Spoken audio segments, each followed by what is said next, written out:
Nay, may eskwela na ko, Nay. Balon ko po. Sige, ingat ka.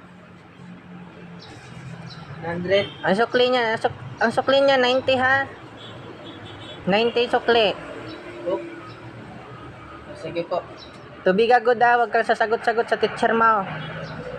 Ingat ka. A few moments later. Nay, dito na ko, Nay.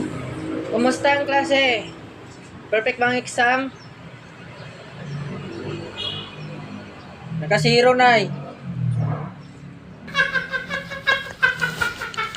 Sabi mo, wag ako sasagot-sagot. Nay, naku nga ba? Kakasaway ka talaga kahit kailan. At yun nga ang nangyari dito sa bahay ko, mga ka-idol. Kaya subscribe nyo na yung Facebook ko. Nasa comment section yung link. Para mas marami pa kayong mapanood na kaganapan dito sa bahay ko. Thank you. Let's go.